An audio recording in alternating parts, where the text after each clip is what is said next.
doesn't have to deal with that. So that was a very interesting. Yeah, I had never, and I asked my buyer, I said, "Are you guys sure?" They said yes. They were so just like done with those sellers that they actually gave them $1,500 so that they could just invest it into their roof and not have to deal with that type of mess again.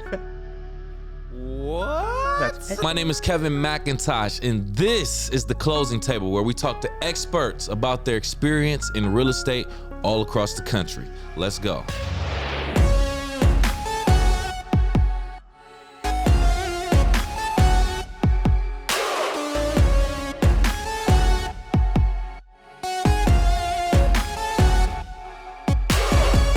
All right, now welcome back to The Closing Table. I am your host, Kevin C.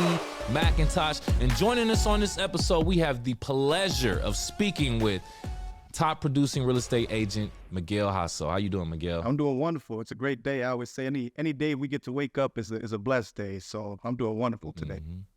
Love that perspective. Love that perspective right there. All right, Miguel, man. So we here to talk about real estate, but before I even jump into that, I'd like to talk about the actual person. So if you can, in 60 seconds or less, tell us who you are outside of real estate, please. So I'm a dad, first and foremost. I have a 5-year-old daughter. Her name is Luna. So that's my world. But outside of real estate, man, I'm just a guy who likes to take care of everybody. So I do a little bit of everything from, just the other day, I changed the wheel bearing for some young lady out of Milwaukee who I don't know her, but a friend of mine knows her, and she's a single mom with no money. So I'm the type of guy who just likes to help people out. I like to stay busy. So outdoors is my thing, fishing, woodworking, anything that keeps me busy, automotive working. So anything that keeps me busy is the type of guy that I like to do outside of real estate.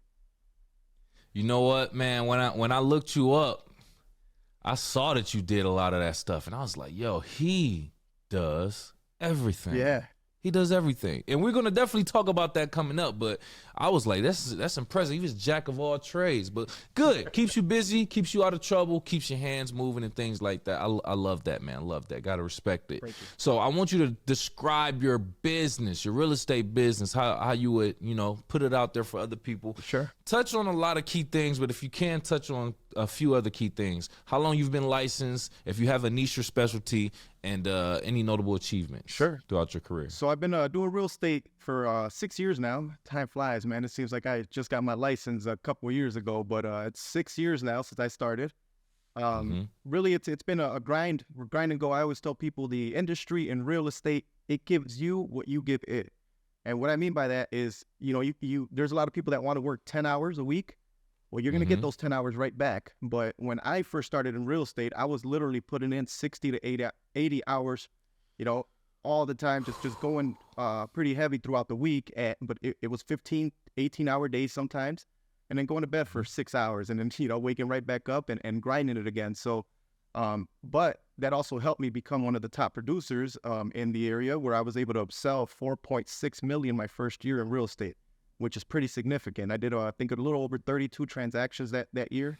And for a first-time agent, that was, according to the realtors around here, they said that was pretty impressive to do. So, but I got to give thanks to my old broker, Jamie. She was just an amazing woman who really took me under her wing and showed me. She always used to say, hey, Miguel, you could take a horse to a pond, but you can't make them drink. But she said, with you sucked up the pond. She's like, and now you're waiting for somebody to fill it back up. So I really took a lot of her knowledge and still utilize it till today. Good. That's good to hear, man. Yeah. You going under, trusting the leadership and the guidance and the mentorship that you were given and going from there. And it obviously seems to be proven successful as you've been here for 6 years. Correct. So great job. Let's talk about the market that you're serving. Yes, sir. I want you to answer this question or describe your market in two different ways. One, geographically, just talk about, the surrounding areas, the things that your market is known for, attractions, things to do, etc. Okay. Then also go into some of the actual real estate data, if you have any statistics or things of that nature. Sure. So the geographics, obviously, it's we're as everybody knows around the United States, we're at a shortage of homes, so we don't have enough inventory. Back when COVID started, we had the toilet paper shortage. That's kind of what's happening right now with homes. We just don't have enough homes to sell the amount of buyers that we have.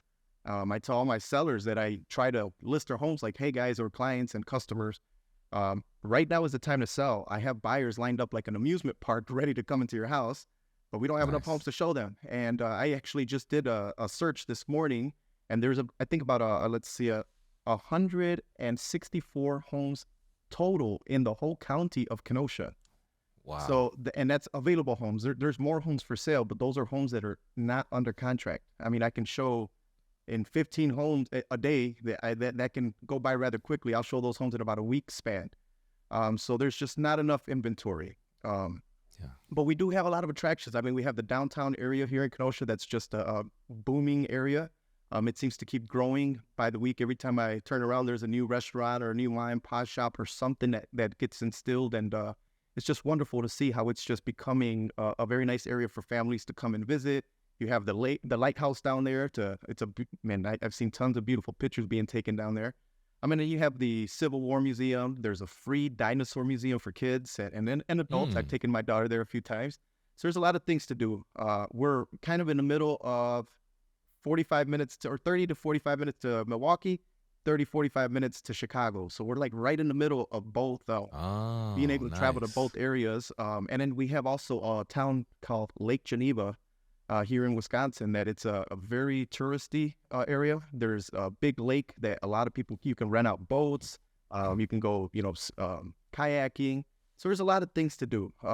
It's just a very, I tell people all the time, Kenosha, before, I'm originally from Waukegan, Illinois, and I lived there for 28 years. But when I finally moved to Kenosha, it was probably one of the best things I did just because of the fact that there's so much going on in this area. So. Right. Interesting. Yeah, I don't think I've ever been to Wisconsin, maybe like there for a little while. I know I have family up there in, I forgot the city you just named, Milwaukee. I have, and Madison, as a matter of fact. I have family in Madison, so that's interesting. Area. But yeah, that's it seems like a good place to come visit. It has its own culture, its own appeal, own things to do, and that's why I like for our guests to kind of talk about what's going on in their market and what it's known for, because you learn new things and find out, it might be something you might want to go visit. Absolutely. It's definitely a welcoming city, so I recommend to come pay a visit if you can. That's correct. Miguel, your journey from Mexico to United States. Yes. Very, very great story that I kind of, picked up on. But thank you. Your diverse work experiences are also quite inspiring. But can you share a story from your earlier days at Great America where you first began working in sales? And can you talk about how this early exposure in sales kind of helped catapult your career in real estate? Absolutely. It actually started before Great America. I was, as a younger kid, I started selling newspapers. So I was going door to door knocking and trying to sell those newspapers and get people to sign up. So I did quite a bit of that. But then during my summer breaks, I started working at Great America and really just learned how to talk to people about selling the game and things of that nature. And I think for 3 months straight, I was a top sales agent, or so to speak, in games there in that department. So they were just wondering what I was doing. But, I tell people all the time, don't be scared. Talk to people. Say hello, good morning, and smile. Smile is very important. That first impression you make with people, it really has a lot to do with this. So I just say, attract them to your game. Ask them if they want to play. If they don't, wish them a great day. But a lot of times, if they're going to walk up to your game, more than likely you might just, I would call it just, you trap them in, you reeled them in, and now you got them to play that game for you. So it's the same thing with real estate. It's just, I always say, treat others how you would like to be treated, ultimately. Golden rule. Yep. And I do that all the time with real estate. I learned that at a very young age working at a body shop. My boss told me, treat every car that comes in here like it's your car. And so what I do in real estate is I treat every client of mine as if I'm the one purchasing the home. So when we walk into homes, I let them know, hey guys, I'm not a professional, but if there's a crack in the basement wall, I'm going to point that out to you. Or if I see a leaking pipe or a broken window or something, I'm very detailed when it comes to my walkthrough in homes. And I want to make sure that ultimately when you purchase that home, you're going to purchase something that you're not going to call me a month later and say, hey, Miguel, my basement has 6 inches of water because we didn't get it inspected right, or whatever the case may be. So yeah. Just take your time and treat others how you want to be treated is what I say. Perfect. Yep. I would say the same thing. I definitely agree with that golden rule status, man. Like, that's the recipe to have continued business also. Correct. When people can trust that you're going to treat them like you would treat your mom or a family member, and they know that for a fact, then that's when they come back or they refer other people to. Yep. Absolutely. It's all word of mouth in this industry. Yeah, yeah. Throughout your career, do you recall a situation where a transaction did not go through after being under contract, or maybe it almost didn't go through Yeah.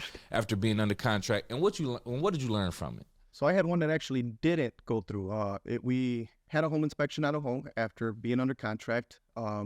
My buyers went off. One went to California, another one was out in Arizona or something. And so I couldn't get a hold of them prior to the home inspection expiring. You have 14 days to get it negotiated and whatnot.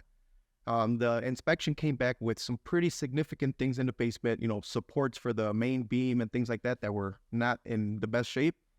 But because of my due diligence that I did not do, I ended up not drafting what's called a notice to the offer, stating that your buyer wants those defective items repaired prior to closing.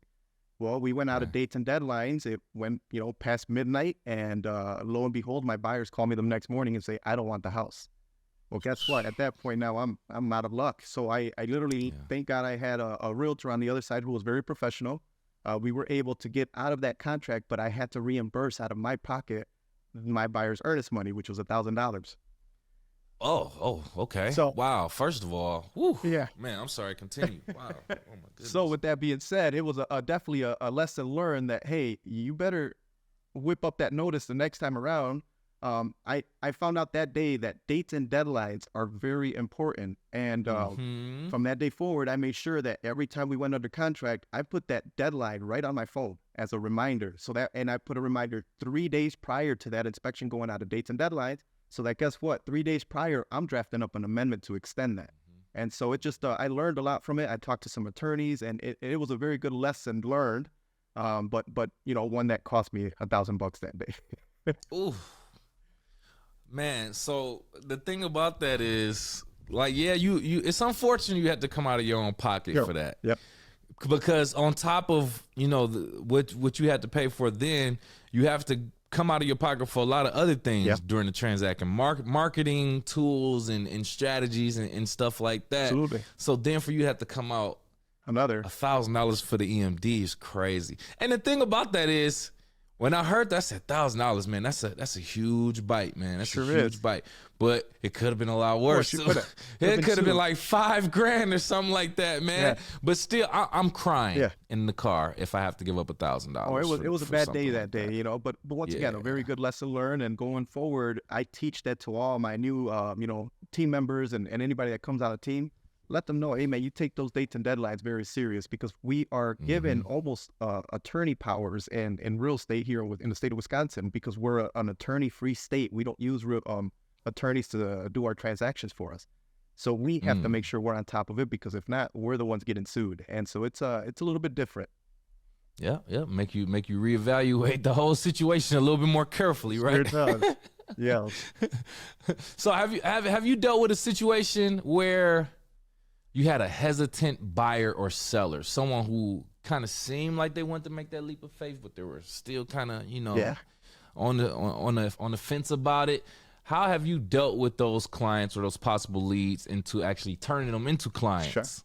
Well, I had one that was a client. I haven't had many that were like hesitant to buy or sell. More so that I had one that we went all the way up to the day of closing.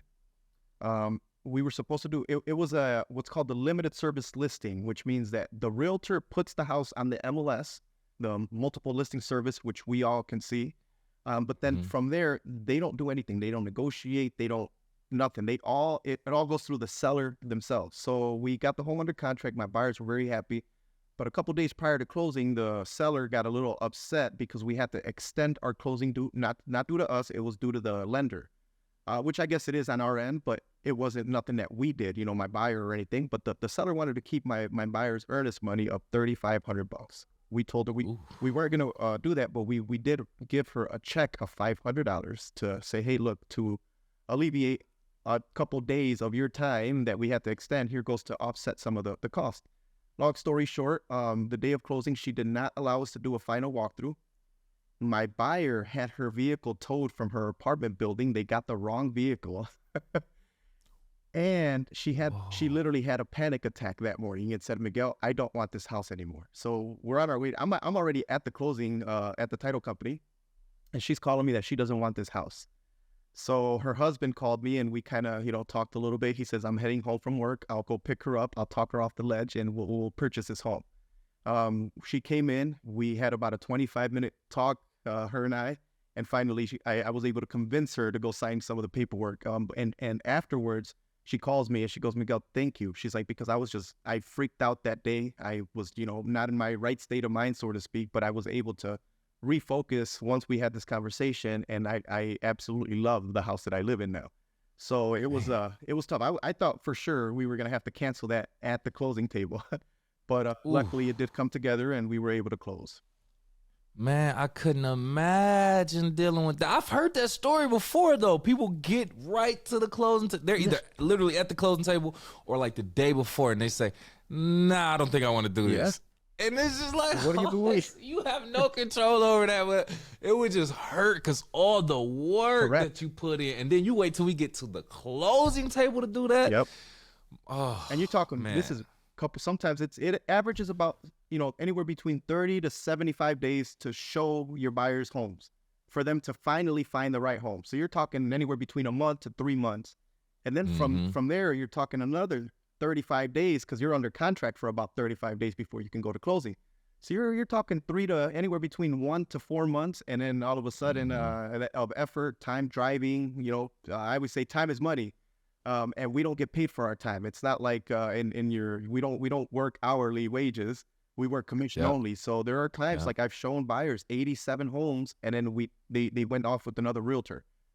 Ooh, it can come back to bite you, so to speak. But that's part of the industry. And I've also had where you have a buyer that literally calls me up at 9 o'clock at night and says, "Can we go see this home tomorrow morning?"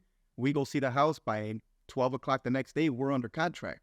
So I always say it kind of offsets. You have some buyers that are very quick to get under contract, but then you have some that take a couple months and things can go sour. I got to ask you something about that, Miguel. Yeah. A client sees all these homes with you, but then chooses to go with another real estate agent. How do you recover from that? And by recover, I mean, you clearly kind of want to know what you did wrong or what went wrong for that person not to choose you after all you've done for them. Correct. So how do you kind of evaluate that whole situation, and how do you move forward from that? So I actually did call my client and ask what I did or what I could have done differently for me to retain their business. She says it was nothing that I did. She says it was a family member got married or a realtor got married into the family, and they decided to go with that realtor at that time. So, and what's crazy is out of all, now I work 7 days a week, man. I always say I call myself a Pop-Tart agent. I pop up as soon as you're ready to go. I pop up and go to go see that house. So, because in this industry, it's all about time. If you don't get to that buyer, they're gonna find another realtor that will go show them that house. So I told them, I said, what could I have done differently? And it wasn't anything on my end. But this day that they went to go look at this house, it was a new construction home on New Year's Eve. And they said they didn't feel like calling me to go show them a house. But I said, man, I've showed, 1 year I had 9 showings on New Year's Eve. So I said, I don't mind doing showings, even if it's New Year's Eve. I'll be the afternoon, and then I'll go hang out with the family. So I always told my family there's sacrifices that I have to make, and they also have to make in this industry. And that's going to be me spending a lot of time away from them because I have to go make money. And so it's not easy. But you know what? At the end of the day, I kind of have a closer's mentality in baseball. You got a closer who comes in and gets a guy who hits a home run off of him. You forget batter and you move on to the next guy. And that's kind of what I do in real estate is just, focus on the next move and don't worry about what happened in the past. Great analogy, by the way. Great analogy. I like that. Hey. But man, we recently talked about this on the closing table about family doing business, doing the real estate business with family. Yep.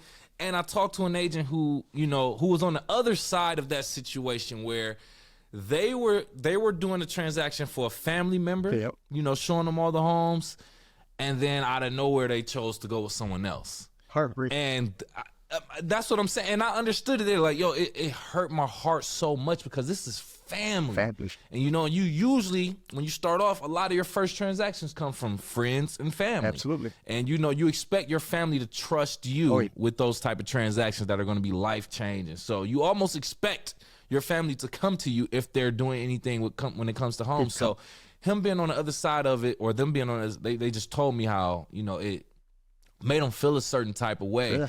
And then with you kind of, you know, you're the family member and they leave you to go to somebody else for that reason.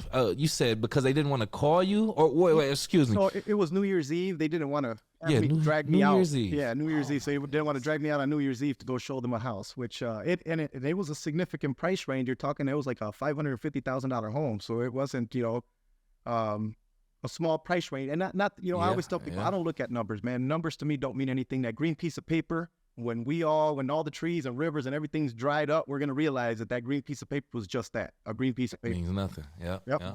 But I always take care of my clients, and that's what matters to me the most, is making sure that I take care of them. Because if I take care of you, you're going to go tell your friends and family that, hey man, Miguel did a pretty good job, and you know, it's once again word of mouth. But if I don't do good, that bad word travels a lot faster than the good one. Oh yeah, no, for sure. But okay, so on that note, then, you say you work 7 days a week. Are there any days that you do officially like take off? I do. There's days that, you know, because in this industry, you don't always show homes. You don't always have a client who wants to be out there looking at things. But once again, I have days where I might go fishing for the morning time frame. I work on my vehicle or work on a couple different things here. And then I go and just kind of relax the rest of the afternoon. Or I might have a showing that pops up at 5. So it's just kind of... I'm kind of a floating, wherever the wind takes me kind of guy. And so, but there are days that I do plan and say, hey, you know what? I got 6 days I've been working. I'm going to take Sunday off and not do anything. I'm just going to relax with my daughter today and hang out and do it, you know, family day. There you go. Prioritizing self. Right. I like that. Just wanted to be sure with that. I mean, but you just touched on it now, and you touched on it throughout the time we've been talking, but like I said, you're a man with many skills. Yes. You do demo work, cleanup jobs, yard work, minor house repair, car work. You do it all. You say woodwork, everything. So can you talk about a time when you used these skills to build a relationship with a client, or maybe you were working on something with someone and they eventually became a client because you were working with them so much? Any stories? Yeah, so I have a couple clients here just recently that I've... When I do the walkthrough, once again, I'm a very thorough kind of guy. And so I always like to look at, hey, look, if we're going to get a VA or an FHA loan, which are government loans, they're going to nitpick us on this paint that's chipping on the exterior, or your window that's not properly, or maybe siding, a piece of siding that has a big hole in it. Things like that I would walk around. A deck that's made out of wood and it has paint that's peeling, they're always going to hit on that. So I let them know ahead of time, hey, look, I can get you can hire a contractor who's going to charge you probably $3,000 to paint this deck, or I'll charge you X amount of dollars. You purchase the materials and I'll come out here and do it for you if you list your house with me. And that saves you on cost and things like that. And I don't mind going out there and helping people, you know, and just you know, I always say karma always comes back. And if you take care of your people, they're going to take care of you. Yep. I believe that too. I see you still floating along with that golden rule right there. Yeah, you know, absolutely. It still it falls in line with everything. Yeah, and I just picked up a listing not long ago where I did paint the deck in the house, and I was able to pick up the listing because of that. So it's just, you know, little things here and there. Clients that there was a garage that needed to be painted as well for an FHA. I was on the buying side. The listing agent said, "Hey, Miguel," she was amazing too to work with. She goes, "If we need to get this done, I will gladly meet you, and we can both attack that garage and get it painted." And we did. We met up. We got all the supplies that we needed. We got it scraped and painted, and we were able to close on that home and get both of her seller closed on it. My buyer was happy, and we were all happy at the end of the day. But you know what? It's always crazy to hear the things that real estate agents go through to go above and beyond to get these deals closed. That is crazy, man. Yeah, I would do just about anything. And being the fact that I'm handy, it makes things easier. You know, I don't have to go hire somebody and pay them to do it. I'll go out there and do it myself. And so. Good point. Good job too, man. Staying out there, staying active. So based off our conversation, based off a lot of things that you already mentioned, you seem like a pretty nice guy, Miguel. Okay, thanks. But not everybody's going to be nice to you. Yeah. So has there been a situation where you were in a transaction and you had maybe an intense disagreement with the opposing client's agent? And can you talk about that and how it was resolved, if it was? So yeah, I've had issues with another agent where we had a home inspection. The inspector, who I used hundreds of times, very great guy. He's very thorough, just like I am. And he found the roof right at the peak of the roof was frozen. And so that's indication that it's not insulated right, or they didn't do a correct job of installing the roof. So I said, hey, let's, come to an agreement. Either you guys can give us a credit for the roof, or we have a contractor let us know how much it's going to be, and maybe I'll have my buyers go half and half with you guys. Long story short, the agent would not work with me. She started cursing me out. And I just, at one point when she started doing it, I just hung up on her and I called her back and I said, hey, let's start this conversation all over. I said, because you're not going to talk to me that way. and she didn't. So we just agreed to disagree. And at that point, I talked to my buyers. We sent them over a cancellation and mutual release for that contract. And my buyers actually gave them $1,500 in earnest money that they had deposited. They gave the sellers the earnest money and said, tell them they can keep our money and they can invest that into a new roof so that the next buyer doesn't have to deal with that. So that was a very interesting. Yeah, I had never, and I asked my buyer, I said, are you guys sure? They said, yes. They were so just like done with those sellers that they actually gave them $1,500 so that they could just invest it into their roof and not have to deal with that type of mess again. What? What? Yes. And the agent met me in person maybe about 3 months later at a networking event and comes up to me as if nothing ever happened. And I don't hold grudges.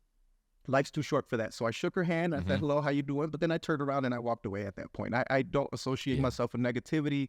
I just say, hey, you know what? God bless you. I hope you have a wonderful day. I'm not going to be that type of person to talk negative to you. And I'll be the bigger adult in that case.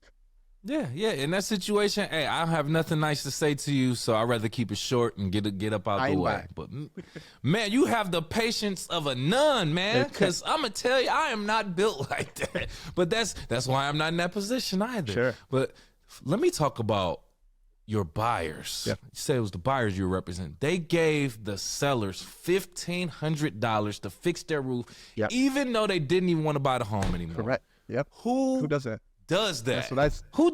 $1,500 to help. And they said they didn't even like the sellers like that. No, and they just said, you know what? Here, you're getting on my nerves. Take $1,500. Go fix that roof. Yeah. So that the next buyer doesn't have to deal with that mess. And I'm like, man, that is a boss move if I've ever heard of one. It was. That is a boss move. It was interesting, man. But and I ended up finding them another home. We got them under contract, and they moved into another beautiful home. And sometimes I always say, if it doesn't work out the first time, it's God's plan, man. I always say it's, it wasn't meant to be your home. I actually had just about a year ago, I had a home where we submitted the offer. We did not get it accepted. There was just our offer and one other offer on the table. Well, the other offer won. And then 3 days later, I get an email at like 5 a.m. from the realtor and says, hey, Miguel, the listing just came back on the market. The buyer, she had a boyfriend who was going to help her with the mortgage, and they just broke up last night. So it was like all the stars lined up, And so I just called my buyer at 5:30 in the morning. I said, hey, I'm sorry to call this early. I said, but I know you're up going to work. Do you want this house or not? She's like, absolutely. I said, well, we have to redraft that offer like right now. And we did. We got it signed by her right away, sent it over, and about an hour and a half later, we had an accepted offer. So, it's God's plan, man. If it was meant to be, it's going to be your... Yeah, man. Man. The things you got to deal with, the things that you've experienced, man, it just sounds like you can make a movie out of that. I'm like, I've there's a lot going on. A lot of situations of real estate. And this is just the tip of the iceberg, man. I mean, I've been in it 6 years, and with my previous brokerage that I was with her about 4.5 out of the 6.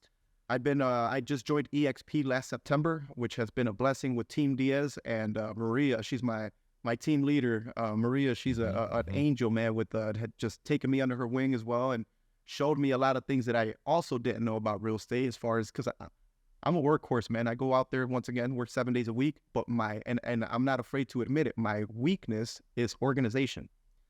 And now that I have Maria, she has literally taken that aspect of my weakness side and showed me how to become an organized realtor. And so it has literally flipped my world upside down so that I can stay on top of things. I mean, we have this thing in our hand. It's called the cell phone. has a calendar on it. So as soon as you have something come up, put it on your calendar. Now you can't forget it. And that's one thing that I just learned is just to input everything on that calendar, make sure it's ready to go. And so that way we're not missing. And, even with this appointment today, I had thought it was at 10, it was a miscommunication by the 10 o'clock. So, once again, it was just, I had it on my calendar, but I just thought it was at a different time. So I do apologize for that. But no, that's all good, man. It's a bad on my end. I should have made that clear also. But, nonetheless, happy that you're still here. Yes, sir. Happy that you're still here. Miguel, there has to have been something in your life that you consume that kind of change your perspective personally or professionally, right? And I'm talking about some type of media, whether it be a book, movie, a quote that you've heard or read, philosophy. Can you share that with us? Whatever changed your life or change your perspective on something that can help change our lives and perspective. Absolutely. If you guys haven't seen the show SEE with Jason Momoa, it's on Apple TV, I think. Yeah. Okay.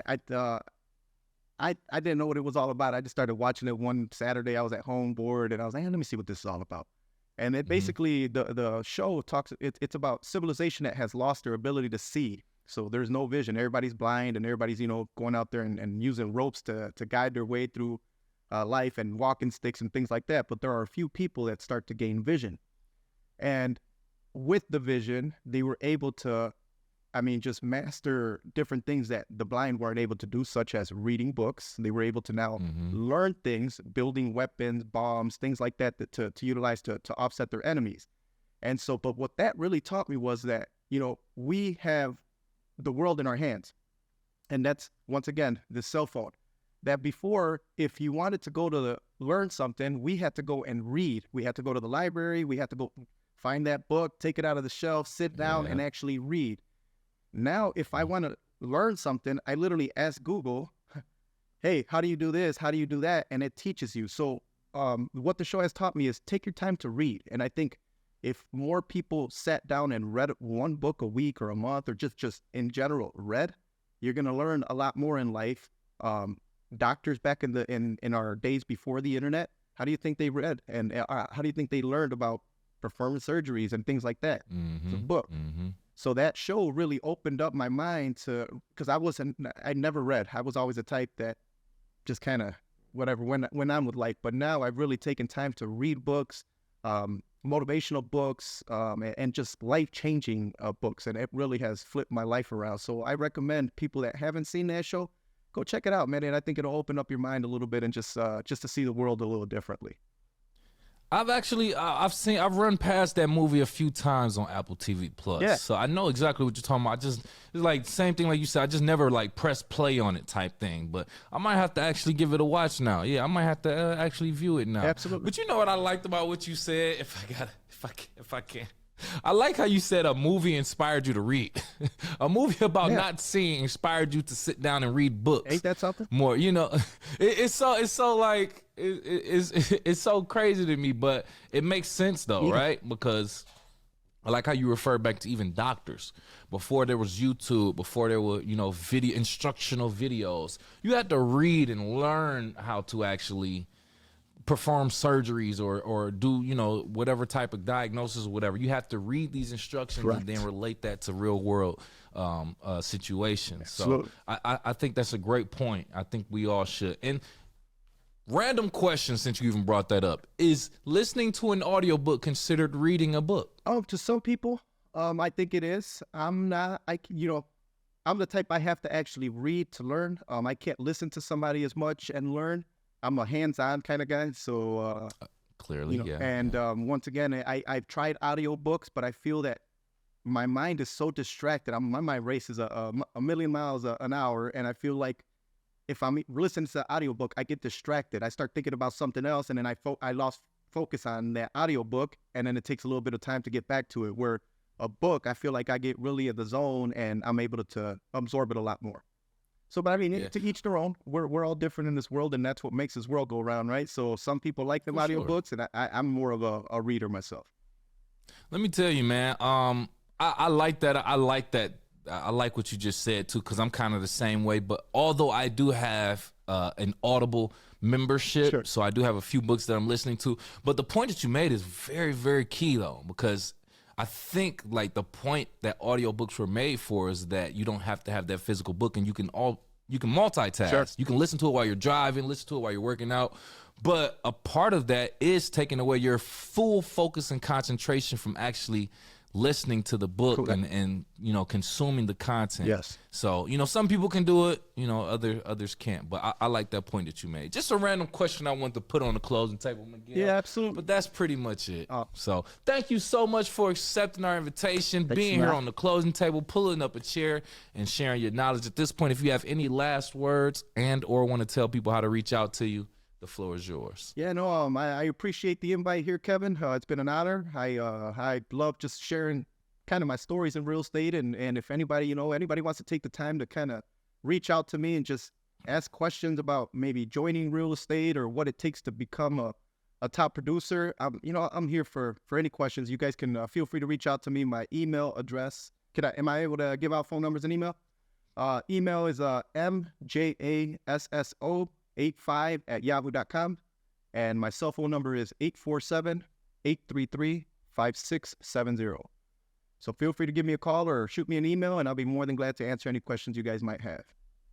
Nice. Thank you again, Miguel. Appreciate you for being here and telling us all that and giving us that information. And for our YouTube audience watching right now, if you've gotten to this point in the episode, please do us both a favor and hit the like button, please. And thank you. Make sure you also share the content and subscribe for our latest content. Subscribe to our channel. And if you are listening on Apple, Spotify, any other podcast platforms, please do the same. Give us a like, 5-star rating, and subscribe for our latest content. Miguel, we're going to leave the audience with a question before they leave the chat so they can, do some thinking. So this is for you, audience.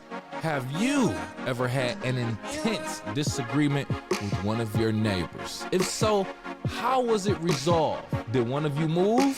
Did you play some games on each other? Don't tell us now. Leave it in the comments below. Besides that, we'll talk to you next time.